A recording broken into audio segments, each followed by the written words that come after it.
The steam engine, foundation of the industrial age. It isn't wrong to say that steam engines basically created the modern world of today, or at least laid the tracks for it.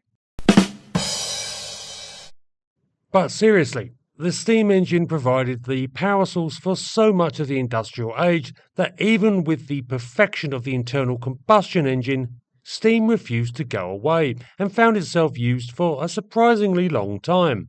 Indeed, because nuclear power plants are basically steam turbines with added glow in the dark elements, steam is still very much a feature in propulsive technology. But to return to the original, more conventional steam engine, their long usage and their corresponding familiarity with steam power meant that it was often used in vehicles where it was ill advised. Ever heard of the K-class submarines? If not, check out the excellent video by Drakenfell on them.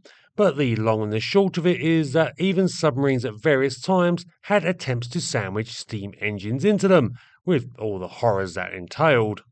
Steam engines were powerful, yes, but they tended to be bulky and heavy, needing boilers and massive quantities of water to provide the steam that gave them their oomph. So fitting them into submarines wasn't a very good idea, despite some of the advantages they could offer. But in an aeroplane? You'd have to be an utter lunatic to try and fit a steam engine into an aircraft, right?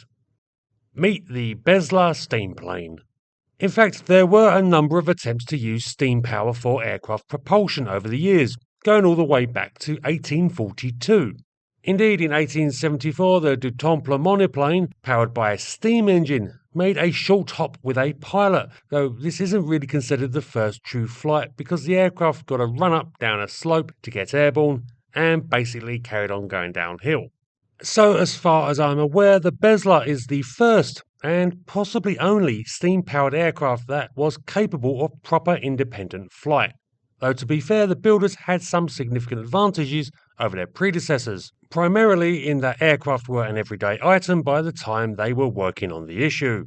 In 1932, George and William Besler, two brothers from Iowa, managed to obtain a number of steam engines and patents from the recently defunct Doble Steam Car Company. The Doble Company had been working on building small, high-powered and comparatively lightweight steam engines for about 30 years, mainly for fitting in, well, cars, and so the Besler boys thought that they could use some of this expertise and technology and apply it to an aircraft. They took a standard Travel Air 2000, a common and popular two-seat biplane design of the time, removed its piston engine and replaced it with a Doble-built steam one. This was a two-cylinder V-type that was oil-fired and used a flash boiler, where the water was boiled off in a proverbial flash, to create high-pressure steam to power the aircraft, generating a respectable 150 horsepower. And the engine itself wasn't too heavy at all, coming in at around 180 pounds. But all of the ancillary stuff that goes along with a steam engine, boiler, pumps, condensers, and let's not forget the water, meant that all-in weight for the power plant was closer to 500 pounds. This was a good 100 pounds heavier than the Curtiss OX-5 V8 it replaced, and this meant that the aircraft was reportedly overweight. Additionally, it took 5 minutes for the aircraft to get up to pressure before it could fly. But for all that, the Besler steam had some definite advantages.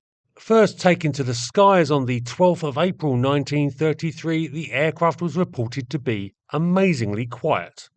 The pilot and his passengers were said to be quite capable of carrying out a conversation while airborne, while from an altitude of 200 feet, they were able to conduct a shouted conversation with the watchers on the ground. Additionally, the engine was capable of going into instant reverse with a pull of a switch. This wasn't using a propeller reverser as is used conventionally. The entire engine could go straight into reverse. The Besler brothers, flying their brainchild, demonstrated this several times, causing the aircraft to stop dead in a distance of 100 feet. This was particularly appreciated by observers who recognised that the common method of stopping aircraft at the time, applying wheel brakes, could cause the aircraft to tip over onto its nose. But by reversing its engine thrust, the Besler would stop perfectly solidly, and with no issues whatsoever. The Beslers carried out a number of test and demonstration flights with their remarkable aircraft, and certainly much interest was sparked when news of the program hit the headlines.